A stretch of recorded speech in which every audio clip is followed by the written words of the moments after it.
today my focus will be to talk briefly about the autonomic nervous system. And let me make one thing very clear is that this is the talk in which I will not talk about the autonomic innervation of a particular organ. Rather, I will talk about autonomic nervous system as a whole. It's mainly its structural basis and how it is organized. And then when we talk about the individual organs, like the organs we did in thorax, in Dr. Davis's lecture, he talked about the autonomic innervation of the heart and lung.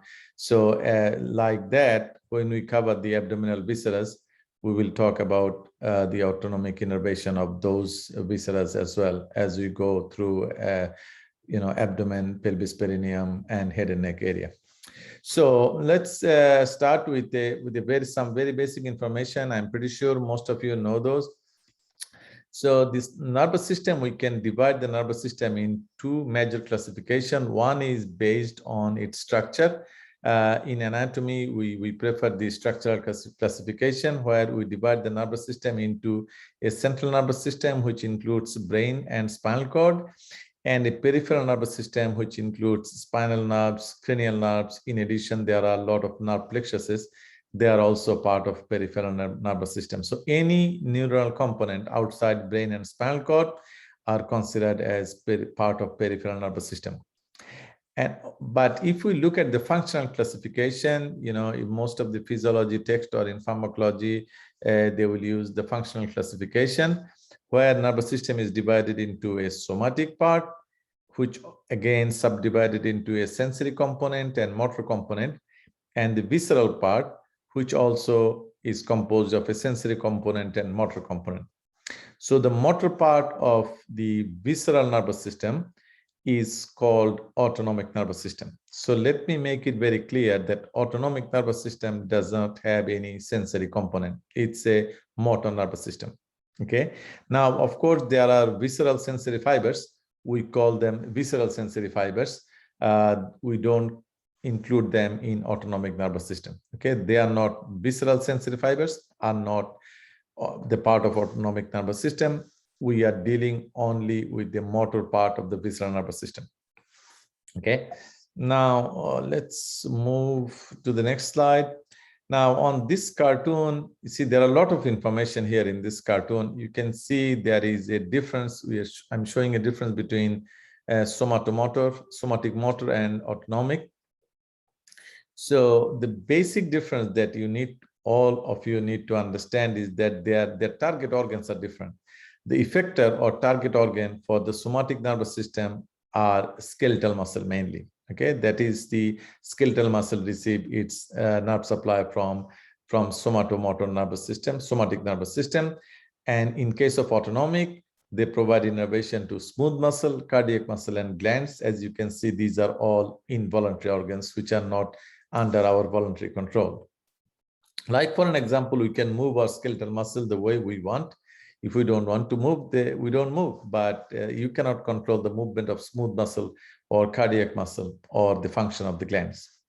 And in addition to that, another basic difference between those two are number of neurons in the peripheral system. One is the somatic is composed of one neuron, and the autonomic nervous system is composed of two neuron system. Okay. So now, what do I mean by one neuron versus two neuron system? So this is the schematic of a somatic nervous system. You can see the cell body of the preganglionic neuron or presynaptic neuron. Cell body lies in CNS. So say for an example, this is a neuron coming from the ventral horn cell, which is motor, right? So now look at the axon of that presynaptic neuron or the motor neuron. That axon reaches all the way to the effector organ, which means a muscle. So the same axon reaches directly the organ. That's why we call it one neuron system. Okay. Versus if you compare it with autonomic nervous system, you can see the cell body of the preganglionic neuron again lies in the CNS. Okay. But unlike this one, the axon went directly to the effector organ, here, this axon ended here. okay, and the second neuron started from here, and then that one actually reaches the effector organ or the target organ. Okay, and again, this is a schematic of a parasympathetic. This is sympathetic again. Same thing, you see the first neuron ending here in this ganglia, which contain a lot of cell bodies of the neuron, and then the axon of the second neuron or postganglionic neuron is the one that reaches the effector organ. Okay, so now as you can see, the first neuron, as it ends, the axon of the first preganglionic neuron. Why we call it preganglionic neuron? Because the area where this axon end and another neuron begins, there is a junction between those two. We call it synapse. Okay, so this is the collection of cell body here, and collection of cell body in two different places has two different names. Now, when we see a collection of cell body in the central nervous system, they are called nucleus. You will see the example. I will give you example. And when the same collection of neuronal cell body outside the central nervous system, we call them ganglia. So structurally, nucleus and ganglia, and functionally, they are exactly the same thing. Collection of neuronal cell body. One is in CNS, the other one is in the peripheral nervous system. So now, because this in this ganglia, so as this axon is after the ganglia, we call this one post-ganglionic neuron. Okay, and this one because it's before the ganglia, we consider it as, well, we call it a preganglionic neuron. Also, in the ganglia, what happened? One neuron ends and another neuron begins. That is defined as synapse. Okay, so synapse is a junction where one neuron ends and another neuron begins. Now, this neuron, because it is before the synapse, it is called presynaptic neuron. And this one, because it's after synapse, this is called the postsynaptic neuron. So in this talk or during our classes, we may use those terms interchangeably. Preganglionic is also presynaptic, postganglionic also postsynaptic. Okay. Now, look at this one. Now, if you see the difference between both of them are two neuron system, but still there are some difference in this one. Even in the schematic, you see the presynaptic axon is long, and then there is a short postsynaptic axon. But here, in case of sympathetic division, presynaptic neuron is relatively short. Here in this schematic, it's not very clear. It shows both of them are same. But generally, in sympathetic system, presynaptic neuron, axon of the presynaptic neuron is shorter, and the axon of the postsynaptic neuron is longer. You'll see when I show you the other examples.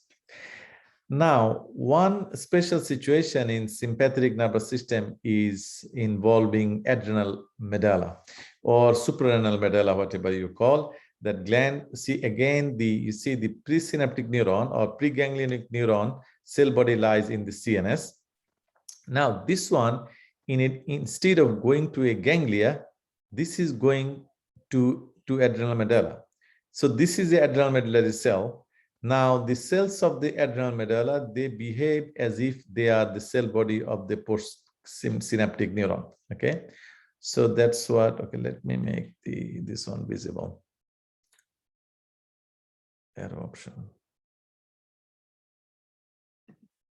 Okay, so this one, this preganglionic neuron that is going directly into the adrenal medulla without going into any ganglia. It goes to adrenal medulla and then it synapses with the adrenal medulla. When it stimulates the adrenal medullary cell, in response, the cells of the adrenal medulla, they secrete epinephrine and norepinephrine. These are neurotransmitters in the bloodstream, and blood will take it to the effector organs, all different effector organs, which can respond to sympathetic stimulus. Not all organ can respond to a sympathetic stimulus.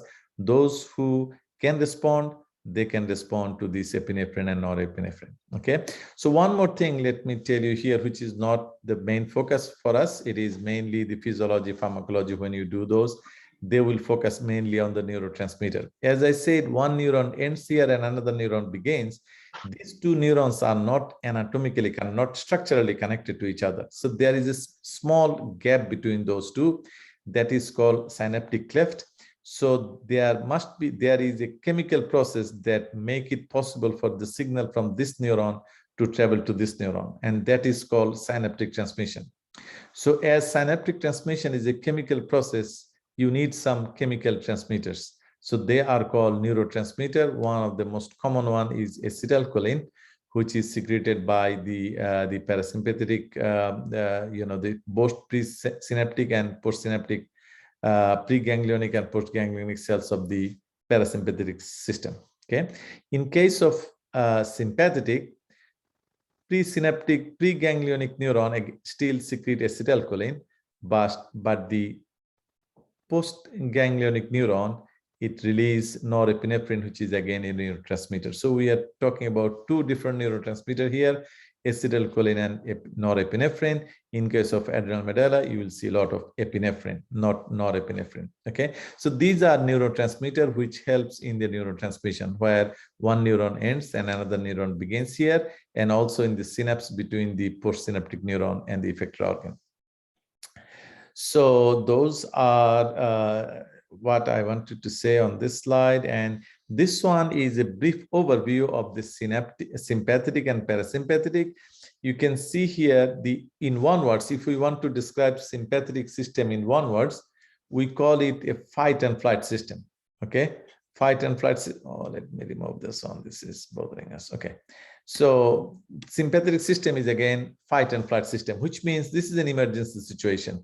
Now, parasympathetic is we call it rest and digest. So rest and digest means, when you are in relaxed mode, you are, enjoying time or just taking it easy. That is when the parasympathetic nervous system will be in control. Okay. Now, even though sympathetic and parasympathetic, they produce opposite response in most of the organs, there are some similarities in those as well. So how they are similar? They are both, their targets are involuntary, both of them. In case of sympathetic and also in parasympathetic, they innervate the targets which are involuntary in nature, like smooth muscle, cardiac muscle, glands, right? Now, both of them are two neuron system. You see one neuron is arising from here, and then it ends in a ganglia, like this one, or sympathetic chain ganglia here, and then the postsynaptic neuron will provide innervation to the target organ, which means it's a two neuron system, right? Now, both sympathetic and parasympathetic axons release acetylcholine if it is presynaptic, right? The presynaptic neuron will always secrete acetylcholine as a neurotransmitter in case of both sympathetic and parasympathetic system. Okay, but postganglionic or postsynaptic neuron will secrete different neurotransmitter in case of different systems. For sympathetic, it will be epinephrine or epinephrine mainly. There are others as well, but in case of parasympathetic, it is acetylcholine in both endings. Now, how they're different? See, look at their origin in different levels. So the origin of sympathetic extends from T1 to L2 segment of the spinal cord, right? T1 to L2 segment of the spinal cord. Some of the text will say T3, L3 as well. So T1 to L2 to A3, L3, these are the origin, the location of the presynaptic neurons cell body, which is in the CNS, right? As a rule, they will be, first one will be in the CNS, the second one will be outside the CNS. Now, so as they are two neuron system, the axon of the first preganglionic neuron or presynaptic neuron should end somewhere and then synapse with the postganglionic neuron, right? Or postsynaptic neuron. Now, for that to happen, you need ganglia. For sympathetic, you see a lot of sympathetic ganglia on the side of the vertebra, on two sides of the vertebra. We call it sympathetic chain, right? There are a lot of ganglia here on the sympathetic chain. Today, you have seen it during dissection. Those who did dissection today, you must have seen the sympathetic chain on both sides of the vertebral column. That are the main source of ganglia for the sympathetic. In addition to that, in the ventral surface of the aorta, there are some sympathetic ganglions like ciliate ganglia, supramesenteric, inframesenteric ganglia. These are, as they are located anterior to the aorta, we call them pre-aortic ganglion. These are all sympathetic ganglia. Okay. Now, in case of parasympathetic, look here, the origin was from T1 to L2, but in case of parasympathetic, they either come from the brainstem, right? Brainstem from the cranial nerve nuclei, or they will come through sacral 2, 3, 4 segment, either from sacral 2, 3, 4 or cranium. In between, there is no source of parasympathetic. Okay. So that's why this one, because it started at T1 and end at L2, L3, we call it thoracolumbar outflow or thoracolumbar nervous system. This one, as it is only in either in the brainstem, which is cranium, and sacral 2, 3, 4, we sometimes call it craniosacral outflow or craniosacral nervous system. Okay, that is sympathetic. Okay, and now let's move on. Why does it move? Oh, okay. Okay, so now here is an example of some target organs and what is the response produced by stimulation of sympathetic and parasympathetic. As you will see, in most of the cases, the same structure will receive both sympathetic and parasympathetic innervation. And then stimulation of sympathetic will produce the opposite response that will be produced by parasympathetic stimulation. Okay, stimulation of sympathetic and stimulation of parasympathetic will produce opposite response in most of the cases, and most of the cases same organ is innervated by both systems. But there are some exceptions. Some targets are receive only sympathetic. They don't receive any parasympathetic innervation. For very important example is blood vessels. Blood vessels receive only sympathetic. Sweat gland in the skin, they receive only sympathetic. Pilomotor muscle, we also call erector pili muscle, which are located in the hair follicle of the skin. They also receive only sympathetic. Dilator muscle of the iris, the muscle that dilate the pupil, also called mydriasis, that muscle receive only sympathetic stimulation, sympathetic innervation. Some targets receive only parasympathetic. They include the constrictor muscle of the iris. Now the iris have two different type of muscle. One dilate the pupil, the other one constrict the pupil. The one that constrict the pupil is innervated by only parasympathetic. It doesn't receive any sympathetic. Excuse me, and also Dr. ciliary muscle of the eye, we'll talk in detail about it. This muscle, contraction of this muscle, make it possible for us to see a near object. We'll talk about it later. But as I said, in most of the cases, they will produce opposite response. But in some cases, even though in most of the cases they will produce opposite response, now in some cases they will be synergistic or cooperative. Like for muscle of iris, there are two different muscle of the iris. Sympathetic will cause dilatation, parasympathetic will cause constriction, but a balance between two will maintain the normal size of the pupil. And if you look at their action, the action of sympathetic and parasympathetic on male sex organ, parasympathetic stimulation will cause erection and sympathetic stimulation will cause ejaculation, and they are not opposite to each other, right? Now, in some cases, they are complementary, like in the salivary gland. The sympathetic stimulation of the salivary gland will produce thick and enzyme-rich saliva, and parasympathetic stimulation on salivary gland will produce watery saliva. Okay, that's why if you have sympathetic stimulus, like if you are in a fight and flight situation, you will have dryness of the mouth because the watery secretion that is caused by parasympathetic is not coming. It is mainly salivary gland is under sympathetic stimulus. Okay, now let's look at some example, like dilator muscle of the pupil. It doesn't have any parasympathetic stimulus, so sympathetic stimulus will cause the contraction. Okay, sympathetic will cause contraction of that muscle that will result in mydriasis or the dilatation of the pupil.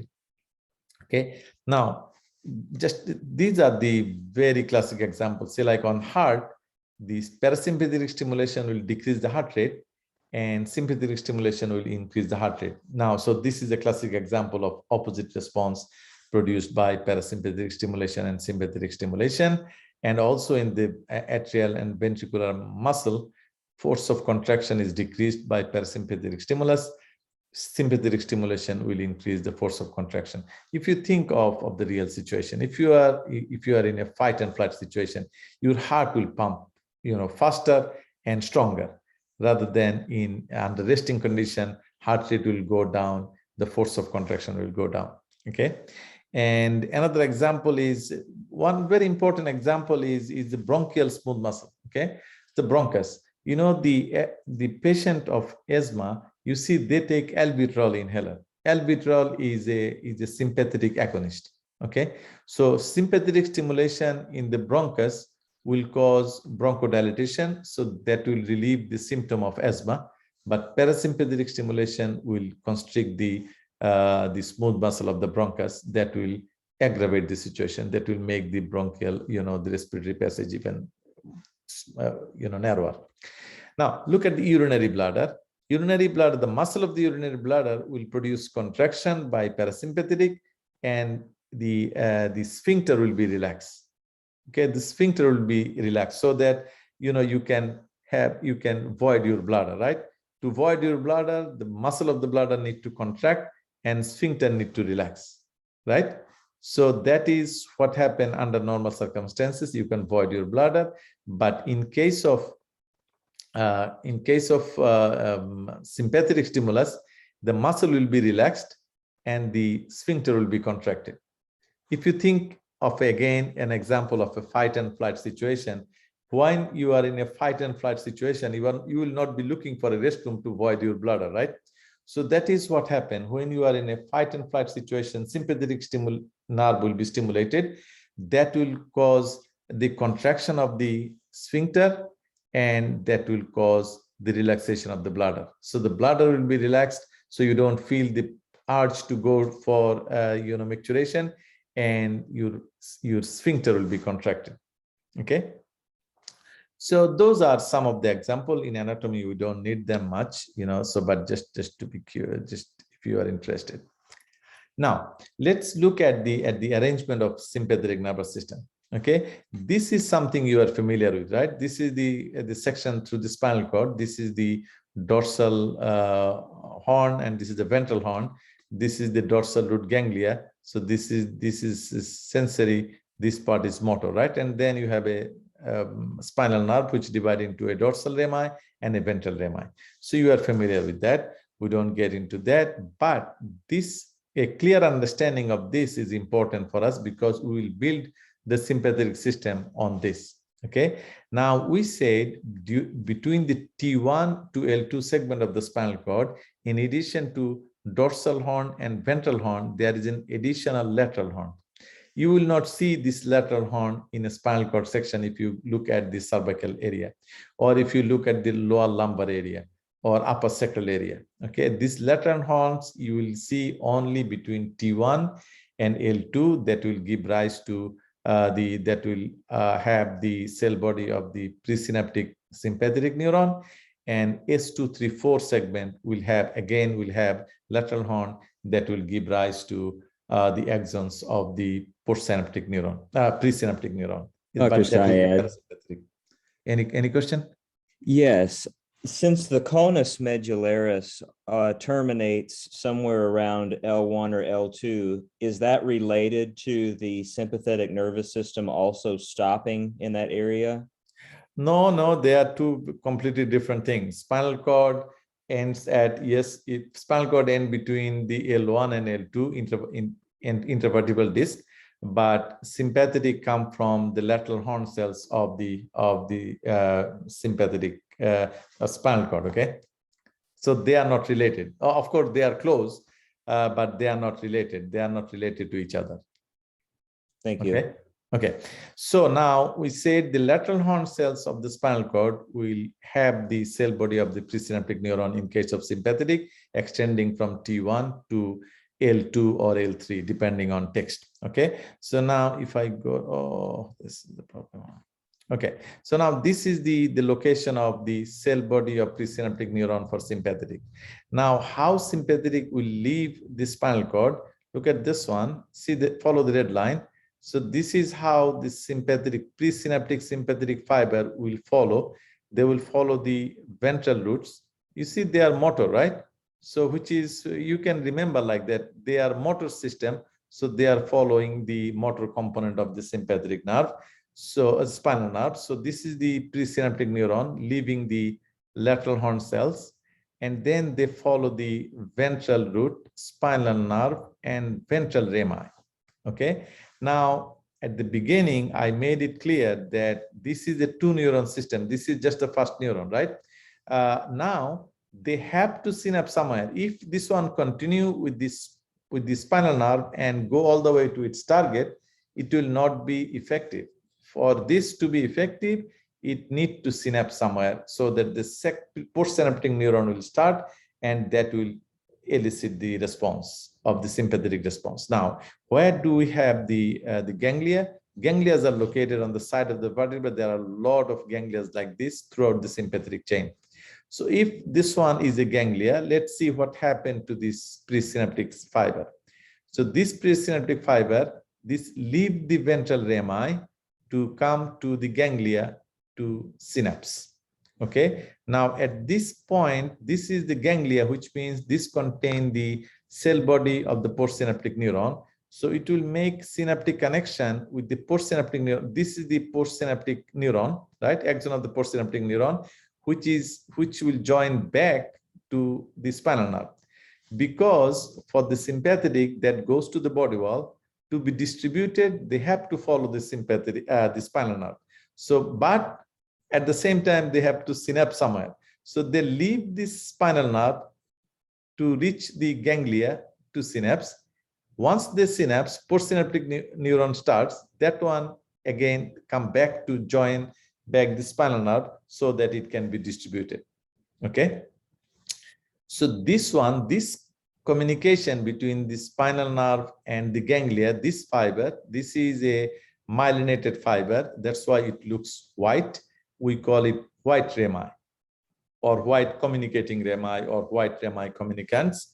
And then after synapse, as it joins back to the spinal nerve, this one is called the gray rami, because this one looks gray because this is unmyelinated. Don't try to see white matter and gray matter. They will all look the same as long as you see some communication between the spinal nerve and the sympathetic chain ganglia. Call them communicating rami or rami communicants, especially in the thoracic region. Okay. Now they join back and now they will be distributed. Okay. Okay, now let's see this one. So that's how they're distributed. So they originate in the lateral horn cells of spinal cord, and they follow the ventral root, spinal nerve, ventral rami. They leave just to be synapsed. After synapse, they join back the spinal nerve, and they follow the spinal nerve all the way to their targets. Okay, so somatic nerve, these are spinal nerves, are part of somatic nervous system. So they will go, say for an example, they will go to deltoid. So what sympathetic will do this? So the same fiber will take the sympathetic fiber as well to the deltoid. So deltoid is a skeletal muscle. What sympathetic will do there in the skeletal muscle? But you see, even in the skeletal muscle, they have blood vessels, right? The blood vessel have smooth muscles. So those are innervated by this sympathetic, right? And also they will go to the skin. The skin has sweat gland. The skin has the erectropyly muscle. So those are the targets of sympathetic. Sympathetic has nothing to do with the skeletal muscle, but they will innervate the smooth muscle of the blood vessel that are within the skeletal muscle. Okay. Now let's go. Syed, Yeah, go ahead. what about muscles that are innervated by the dorsal rami? The same. Dorsal rami are also part of spinal nerve. So say like dorsal rami, what dorsal rami innervate? Dorsal rami innervate the deep back muscle, right? Erector spinae muscle, like. So erector spinae muscle is a skeletal muscle, and that is under our voluntary control. Because if we want to stand up, keep our back straight, we can do that. If we want to sit down or flex the muscle, we can do that. So which means they are under our voluntary control. Anything that under our voluntary control is not innervated by autonomics. either sympathetic or parasympathetic. There will be no mix-up, okay?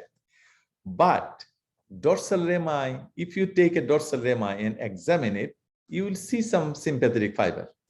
So what sympathetic fiber is doing there, because that is a skeletal muscle, as I said, erector spinae muscle need blood supply, right? So the blood vessel will contain smooth muscles. So that those smooth muscle of the blood vessel, which are even in the erector spinae muscle or any deep back muscles, which are innervated by dorsal rami, those smooth muscles of the blood vessel will be innervated by the sympathetic. Also, dorsal rami innervate the skin overlying the deep back muscle. Those skin will have sweat gland. Those skin will have erector pili muscle on the root of their hair follicle.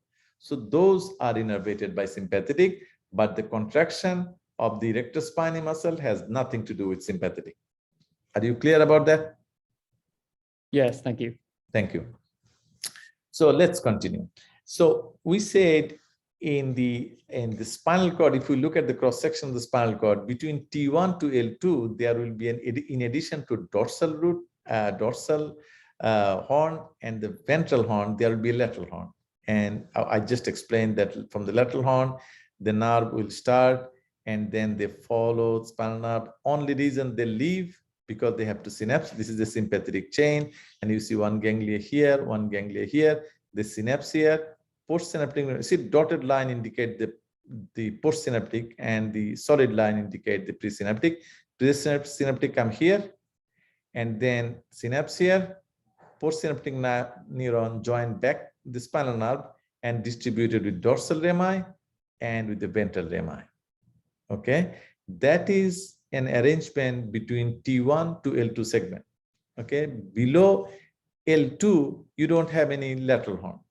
Above at T1, you don't have any lateral horn. So you don't see this one, right? You don't see this source. Now, these are the two communicating rami. This one is the white rami, it's presynaptic. And this is the gray rami, which is postsynaptic. It is called white rami because it is myelinated. This is white gray rami, this is unmyelinated. See, myelination, it's not a concern for us at this point. You know, when you go to physiology and pharmacology, they will deal with those.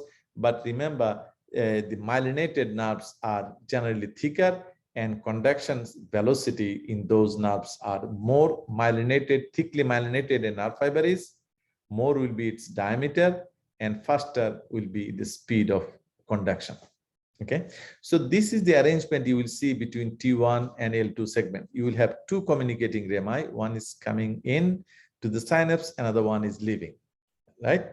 Now, if you go up, we look at the different, I'm having difficulty, okay. Now, we need sympathetic innervation above T1 as well, right? Now, above T1, you have all those viscera in the head and neck, and below L2, we have you know, a lot of structures below L1. They also need sympathetic stimulation, right? Now, how those areas will get sympathetic fiber, because the sympathetic source is only between T1 and L2. If you think about the spinal cord ended between L1 and L2, right? But we have sacral spinal nerve as well. So to do that, what happened? All the nerve rootlets, they come out before the spinal cord ends. But those rootlets, they remain within the dural sac. That's how the chorda equina is formed, right? Bundle of nerve fibers. Why they are, instead of leaving the spinal cord or the dural sac, why they are continuing in the dura? Because, say for an example, if a rootlet is designated for S5, so sacral 5 spinal nerve. Sacral 5 spinal nerve cannot come out of the spinal cord at that level because spinal cord ended way before. So that the rootlets of sacral 5 will come out from the spinal cord before it ended between L1 and L2, and it will continue inside the dural sac. But when it will reach the sacral 5 segment, okay, that is its designated place, so it will leave the spinal cord and go to its destination. Similar thing, between above T1, we have sympathetic targets. Below L2, we have sympathetic targets. So how they will get sympathetic fibers? So the sympathetic, from, like, for an example, if this is a T1, see the preganglionic fiber is coming, or presynaptic fiber coming in, and it is synapsing here. Some of the fiber will synapse and then will join the spinal nerve and distribute it to that segment. But some fibers will not synapse. You see, without synapsing, solid line means presynaptic, right? Or preganglionic. You see, these are the fibers. These are equivalent to what? These are equivalent to white rami, right? White rami. So presynaptic fiber is already inside the sympathetic chain. Now, say for example, if this is a C5 segment, for an example, this is a C5. Now, if this nerve is designated for C5, this will not synapse until it reaches the C5. For an example, see if it is C5, when it reaches here, the presynaptic sympathetic fiber, it will synapse here, and then it will join the spinal nerve of that area. So how many communicating rami you have here? One communicating rami, because other one is already inside. We don't call it communicating rami because it is not communicating. This is staying inside the sympathetic chain. We can call it presynaptic axon of the presynaptic neuron. Okay, the presynaptic axon is already inside. Here you didn't have presynaptic neuron; it came here from here, right? And then it came to the ganglia, and then leave the ganglia to join the spinal nerve. But here, presynaptic is already inside the sympathetic chain. When it reaches the ganglia that it is designated for, it will synapse there and just make one connection to join the spinal nerve and distribute it. Okay, so how many communicating rami in that case we will get? Above T1, it will be always one communicating rami. And then similar thing. Look, if this is the T2, say like this one is L3, right?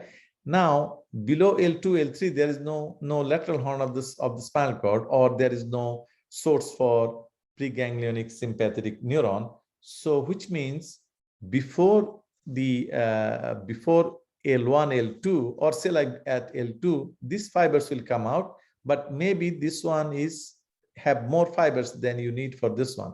Some of them will synapse here and rejoin, and then go follow the spinal nerve, right? If this is say for an example, this is L2. So because L2 spinal nerve also needs sympathetic fibers, right? But some fibers, they will not synapse here. Rather, they will go down without synapsing. You see, again, solid line is presynaptic. They will reach, when they reach their appropriate position, say like if this is designated for S1. So when it comes to S1 level, it will synapse there and it will join the S1 spinal nerve. Even though on S1 segment, there is no lateral horn and there is no presynaptic fiber coming out from here, it came out from here and it descended inside the sympathetic chain. And when it reaches its desired position, it synapses there.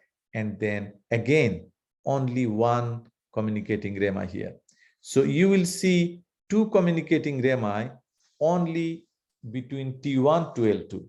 Two communicating rami, one will be white rami communicants, the other one will be gray rami communicants. But above the T1 or below L2, you will see only one communicating rami, because your presynaptic fiber is already there. All you need to do is, after synapse, you just join the spinal nerve with one communicating rami. Is that much clear? All I want you to understand here is that at this level, why it doesn't move? So you see, this is a take-home point for this one. There will be no white rami communicants above T1 or below L2, only one communicating rami, and that is gray rami, because gray rami is the postsynaptic one, because this one is after synapse, they will join the spinal nerve to be distributed, okay, to their targets. So that is something, so that as you are dissecting thorax now, today you saw the posterior wall and you saw the sympathetic chain. I saw many of you found a gray communicating rami. I asked a few of them, what is this? They say it's a gray rami. I say, why not? It's a white rami, because in cadavers they look the same. You don't see difference between gray rami and white rami, because in terms of color they are not different. The same color in cadavers. So even in the body, it's the same color. So because there are two communicating rami, you cannot say for sure which one is gray, which one is white. But if I show you a communicating rami above T1 or below L2, I ask you to identify that structure and be specific. You have to specifically say that is a gray communicating rami, because there is no white communicating rami above T1 or below L2. Okay, am I clear about this? Yes. Yes. Good. So let's continue. Now, sympathetic. See, until now, the sympathetic fibers that are joining the spinal nerve, where they will take them? They will take them to the body wall structures, to the voluntary structures. What they will do over there? They will provide sympathetic supply to the blood vessels and the sweat glands, like on the skin. But you need sympathetic innervation to the viscera as well. That is their main target. One main target is to go to the viscera and control their function, right? Now, how they will go to the viscera? Now, look at this one. Those who saw the both communicating rami and also the thoracic splanchnic nerve, you must have observed that communicating rami, they go on the lateral direction from the sympathetic chain. Look at the side of the vertebral column. This is the sympathetic chain, right? You see occasional ganglia, one ganglia here, one here, one here, one here. It's a lot of ganglias, right? Now, these are the spinal nerves that you dissected today, those who dissected. Now you see two communicating rami, because we are in thorax, and then they are running in the lateral direction. Okay, from the midline, they are running in the lateral direction to join the spinal nerve to be distributed. But see, there are some fibers coming from the sympathetic chain running in the medial direction. Many of you have seen the greater thoracic splanchnic nerve, which is formed by fibers from the T5 to T9 or T10. So they form a nerve that runs in the medial direction, and they enter the abdomen underneath the diaphragm. Okay, so there are three sets of them called the greater thoracic splanchnic, lesser thoracic splanchnic, least splanchnic.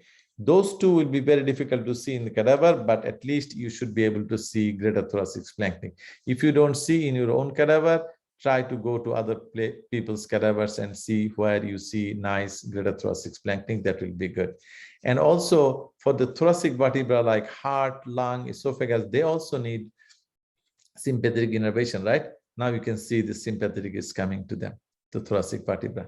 I will go into little detail of them, but at this point, just know that autonomic, the sympathetic division will go to the body wall, and to reach the body wall structure, they will follow the spinal nerves, and to reach the viscera, they will be by themselves. They will not follow anybody. They will just come by themselves. And then their pattern is they generally form a plexus.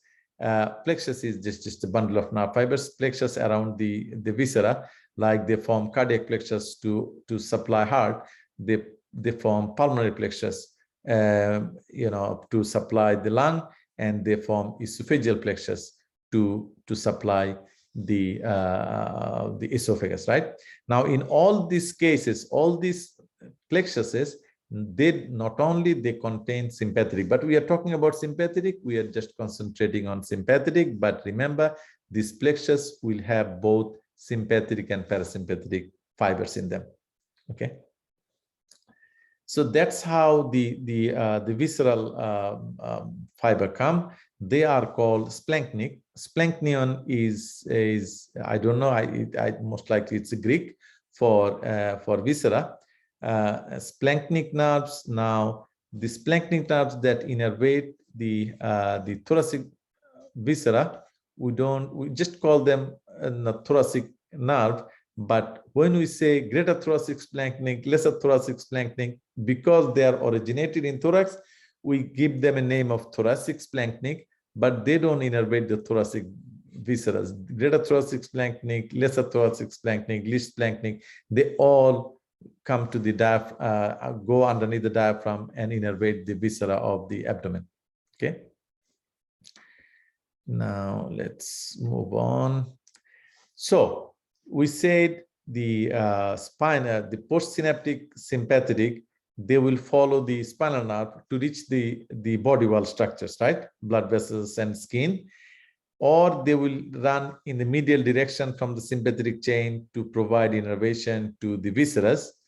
Now, this is another example, another one. At the beginning, I told you that on adrenal medulla, it's different.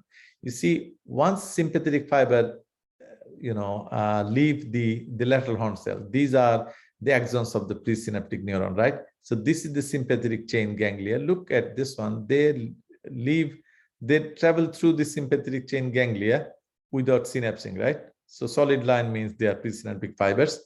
They come in another set of ganglia is located in front of the aorta, we call pre-aortic ganglion. So there are several celiac, this supramesenteric, inframesenteric, many of them. But see, look at, if you follow this fiber, this come to the ganglia, pre-aortic ganglia, still didn't synapse there. So now only chance that this fiber has to go is adrenal medulla, because anywhere you go other than adrenal medulla, if it is still a presynaptic fiber, it will not be effective except for adrenal medulla, because the cells of the adrenal medulla, they behave like a post-ganglionic neuronal cell body. So when they synapse on the cells of the adrenal medulla cells secrete epinephrine and norepinephrine in the bloodstream, and blood will carry that epinephrine, norepinephrine, which are neurotransmitter for sympathetic system. They will take those neurotransmitter to all organs which can respond to a sympathetic stimulus. Okay, so this is a bit special situation here. Okay, adrenal medulla. Now, sympathetics to the thoracic viscera. So now I will not, as I mentioned before, I will not go into detail of the supply. See, they will form plexuses. So look at the sympathetic chain here.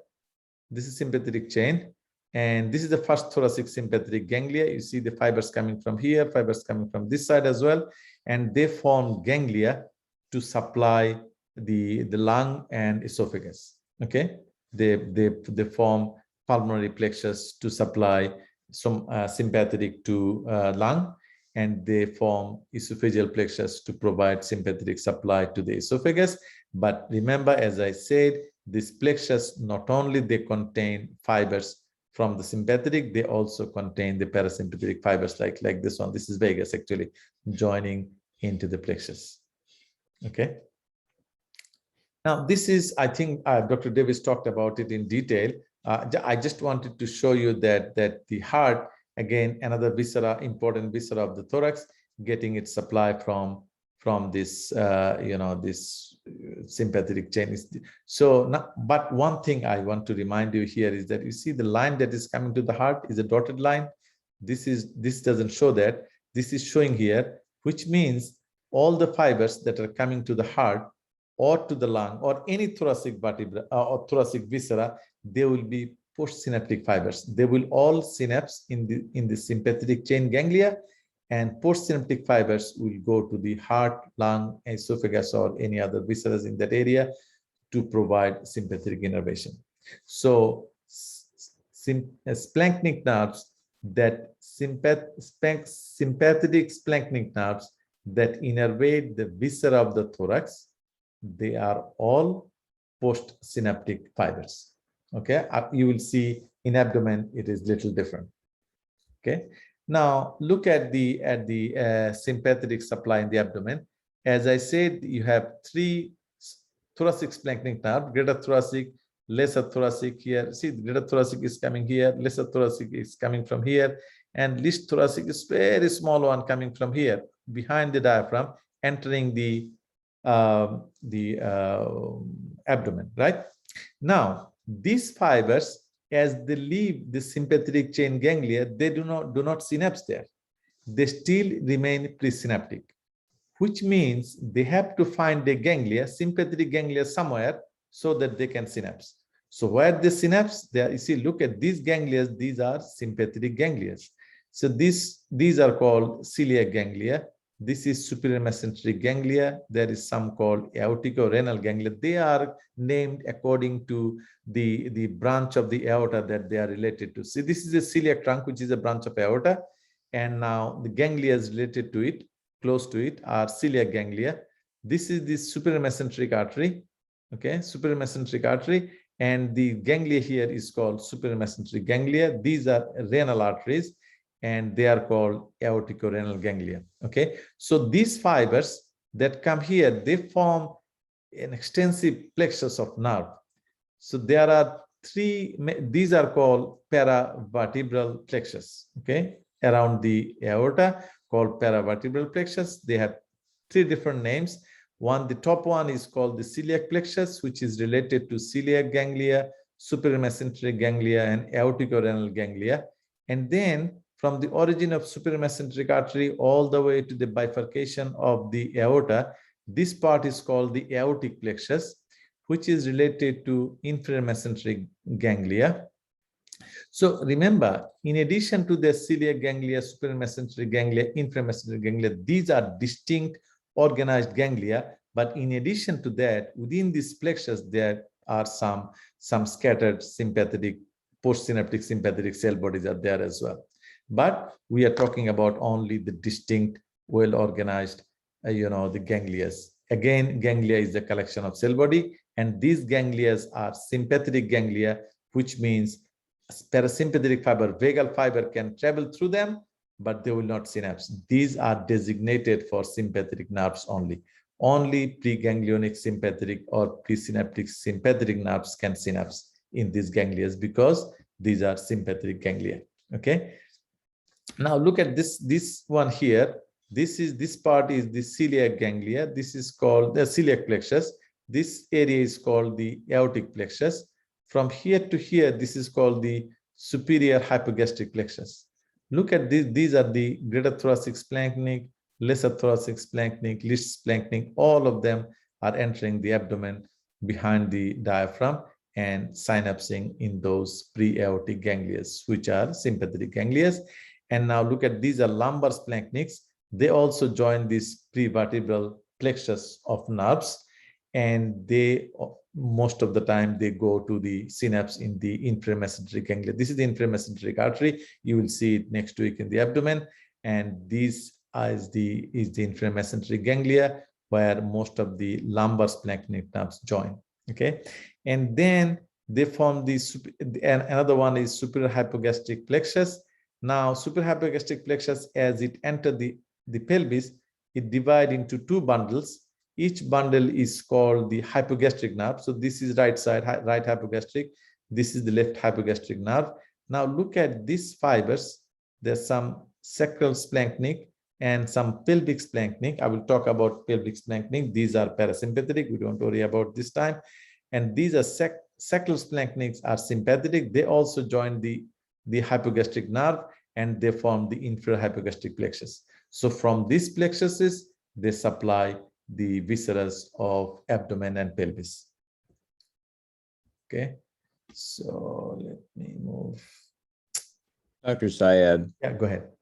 So does this means then that a presynaptic neuron could have traveled a long way and gone through several ganglia waiting to synapse in one of these that you just mentioned? Yes, for an example, greater thoracic splanchnic. Greater thoracic splanchnic, these are presynaptic fibers. Okay, they travel through the sympathetic chain ganglia, but they don't synapse. Okay, they leave the sympathetic chain still as presynaptic fibers. And greater thoracic, lesser thoracic, least splanchnic, they all, and lumbar splanchnic, they all leave the sympathetic chain without synapsing because they know they have a second chance, right? Even if they don't synapse here, they have a second chance. There are a lot of sympathetic ganglia on the anterior surface of the aorta, we call pre-aortic ganglions. Remember, these are sympathetic ganglions, so they can receive the presynaptic sympathetic fibers, which can synapse there, and from there they send postsynaptic fibers that goes to the viscera and innervate them. Okay, but compared to that, if you look at the splanchnic nerves that innervate the thoracic viscera, like heart, like lung, for an example, esophagus, they will all synapse in the sympathetic chain ganglia, and only postsynaptic fibers will reach the heart, lung, esophagus to innervate them. Because in the thoracic area, they don't have any peripheral, sympathetic ganglia where they can go and synapse. So they synapse in the sympathetic chain, and then postsynaptic fibers go and innervate, provide sympathetic innervation to the viscera of the thorax. Thank you. That's very helpful. Is it clear? Yes, very. Thank you. Yeah. If you have any confusion, you can stop me anytime and ask questions. That's not a problem at all.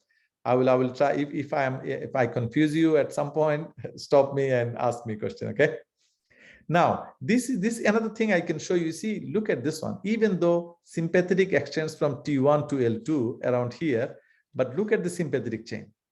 Don't confuse sympathetic origin of sympathetic fiber and sympathetic chain. Sympathetic chain extends from the base of the neck all the way to the front of the coccyx. You see, from the base of the neck all the way to the coccyx. Okay, but origin of preganglionic sympathetic fiber is here only. So they will provide in this level. Some of them will go up, some of them will go down. Okay. Now look at another thing here. So these are two parallel chains, right, on each side of the vertebral column. But as they reach the lower part anterior to the coccyx, the both chain come close together, and they have a ganglion here with the combination of both chains of both sides. That has a name. It's called ganglion impar.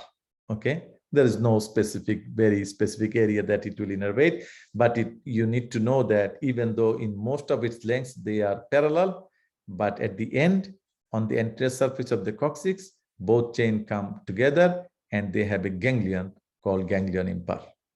Okay. So I don't know why my slide don't want to move.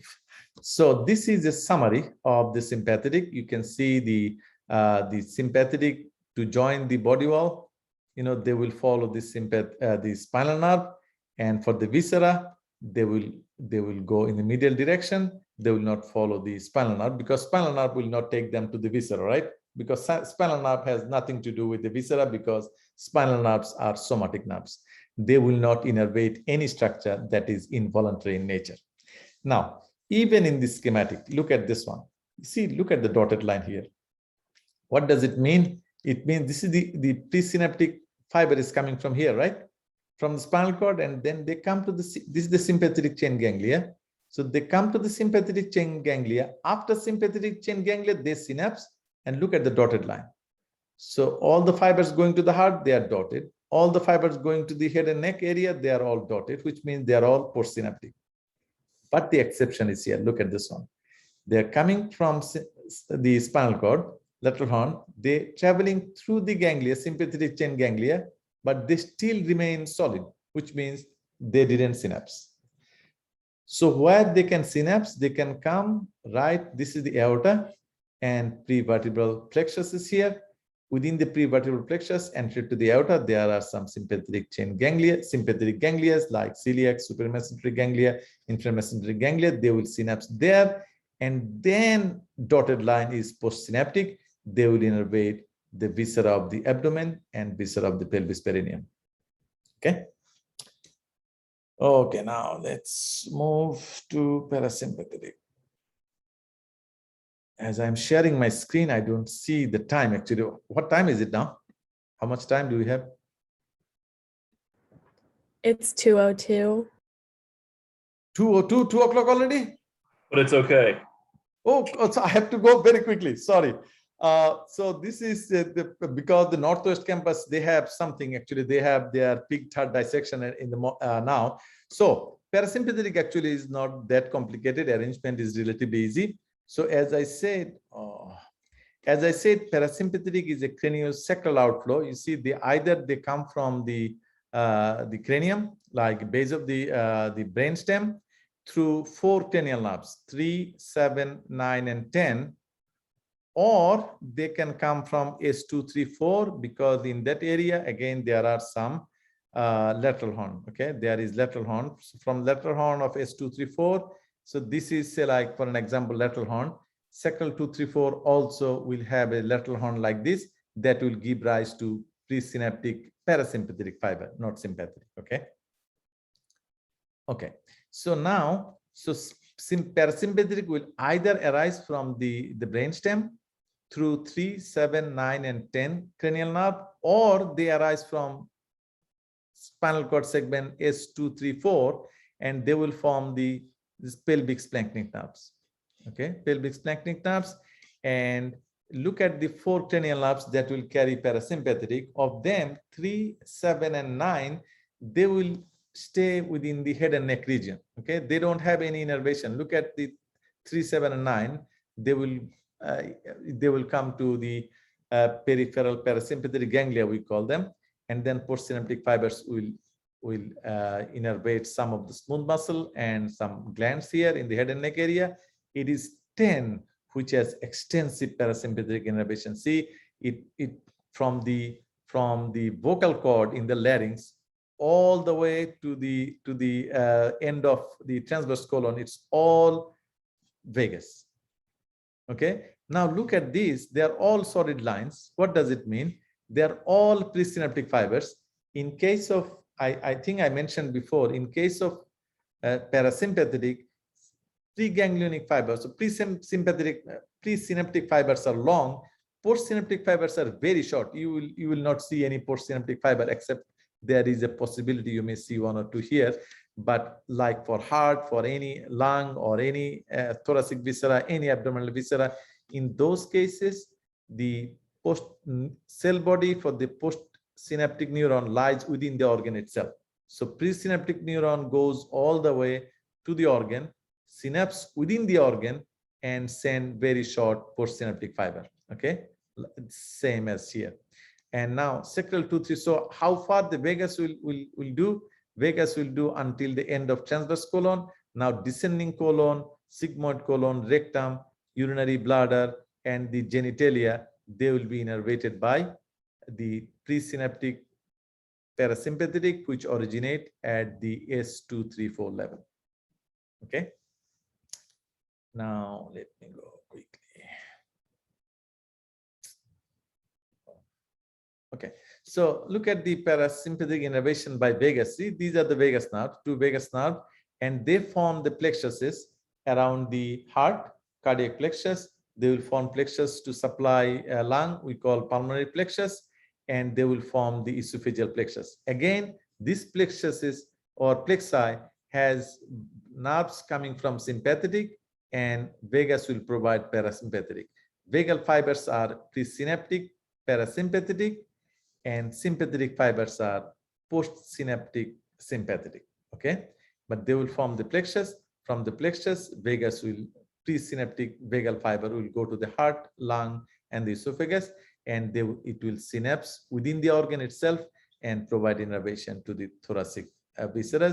And as you can see, the vagus is coming down through the esophageal hiatus as the anterior and posterior vagal trunk, and they will continue, vagus will continue to provide parasympathetic innervation to the abdominal viscera, beginning at the abdominal esophagus, stomach, whole small intestine, all the way to the end of transverse colon. Okay. Okay. Now, parasympathetic targets, again, if you look at the parasympathetic targets, some of the targets which are supplied by cranial nerve, like ciliary ganglion, pterygopalatine ganglion, otic ganglion, submandibular ganglion. We'll talk detail about this ganglion. Don't worry about them. Just remember that parasympathetic will be carried in either in 4 cranial nerves, 3, 7, 9, 10, or from the sacral splanchnic, which will come from sacral 2, 3, 4. Now again, you can see these are sympathetic. You see greater thoracic, lesser thoracic splanchnic, all sympathetic. These ganglia are all sympathetic ganglia, so they have nothing to do with vagus, but vagal fiber will travel through them, will be a part of this plexus, but they will remain presynaptic, and they will go to the organ. Within the organ itself, they will synapse and provide parasympathetic innervation. I got a message. It says participants can now see your screen. You're seeing my screen all along, right? Yes. I don't know what that was. So now, so this is vagus, and other than vagus, look at this one. These are spinal nerves, right? This is S1, S2, S3, S4. You can see here because of my marking, you don't see clearly. This is S1, S2, S3, S4. Now look at this small fiber that is coming from S2, coming from S3, coming from S4. These are called pelvic splanchnic. These are parasympathetics. Okay, remember, sacral splanchnic is sympathetic, pelvic splanchnic is parasympathetic.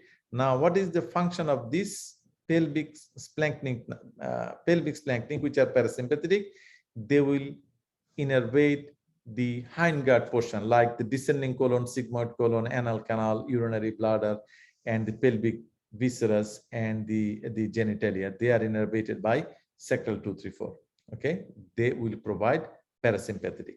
So it is vagus from vocal cord all the way to the end of transverse colon. From the descending colon, all the pelvic viscera and perineum, they will receive their parasympathetic from sacral 2, 3, 4, and they will form the pelvic splanchnic nerve. Okay. So this is how the pelvic viscera receive their parasympathetic innervation. As I said, you can see the fibers coming from sacral 2, 3, and 4. They are joining the hypogastric nerve. This is the hypogastric nerve to form the infrahypogastric plexus, and then they form plexuses. This is the female and this is male. You see, they form a plexus around the uterus and vagina called uterovaginal plexus, or they form a plexus around the bladder called vesical plexus, and they form those plexuses to innervate, provide parasympathetic innervation, and also in the genitalia they have parasympathetic innervation. In case of male, again, the pelvic splanchnic will form the in case of male, they form a rectal plexus, and vesical plexus is common for both male and female. And then some of the fibers, they provide innervation to the genitalia here.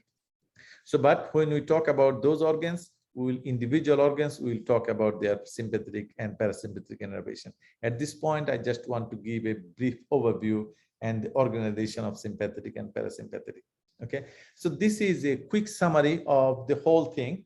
A few things you can, if you look at this one and see how much you can extract from this one. One thing is that you can locate the cell body of the preganglionic neuron in case of both sympathetic and parasympathetic. Look at this one. So sympathetic is here, on this side is sympathetic, this side is parasympathetic. You see, sympathetic originate from T1 to L3. Some text will say L2. So that is the source of sympathetic, location of preganglionic neuronal cell body. So that's why we call it thoracolumbar outflow or thoracolumbar nervous system. Look at these fibers. From T1 to T5, they all synapse here. Okay. The synapse here and dotted line are postsynaptic. They provide innervation to heart, lung, esophagus, all those. And then from T1, some fibers go up in the cervical ganglia, and they provide innervation to, you know, the dilator pupillae muscle, the parotid gland, sublingual gland. Those are salivary glands. So those come from superior cervical ganglia, and they are all post-ganglion, post-sympathetic or post-ganglionic, whatever you call them. Postsynaptic, I think, is a better term. Postsynaptic fibers. These are also postsynaptic fibers which are going to thoracic viscera, but this is different here. Look at these fibers. They are going through the synapse, but still solid line, which means they are still presynaptic. Where do they synapse? They synapse here in the preaortic ganglia, either celiac or superior mesenteric, inframesenteric. These are the main ganglia where the presynaptic sympathetic come, make a synaptic connection, and then dotted line again. These are the postsynaptic goes to the organ. Okay, all the organs. And then These are the lumbar splanchnics coming from L1, L2, L3. They mainly go to inferior mesenteric ganglia, and they are the ones that provide innervation to the pelvic viscera and also the perineum. Okay, and sacral part of the sympathetic trunk that mainly goes to the lower limb. They contribute some in the innervation of the pelvic viscera, but their main contribution of the sacral part of the sympathetic chain is mainly the blood vessels and hair follicles of the lower limb and the sweat gland. Okay, so that is parasympathetic side. On the parasympathetic side, again, look at the location of the neuronal cell body of presynaptic neuron. They are here. This is the brainstem, the midbrain, pons, and medulla. So these are the cranial nerve nuclei. Now, okay, be carefully see this. Here we call them nuclei. These are collection of cell body because this is within the central nervous system. Here we call them ganglia because this is outside the central nervous system. Here all we call ganglia because they are outside the central nervous system. So within the central nervous system, the collection of cell body is called nucleus. Outside the central nervous system, the collection of cell body is called ganglia. Okay, now these are sympathetic ganglia. Sympathetic ganglia, no parasympathetic fibers can synapse here, and these are parasympathetic ganglia. These are parasympathetic ganglia. Sympathetic fibers may travel through them, but they cannot synapse there because these ganglia are designated for parasympathetic synapse.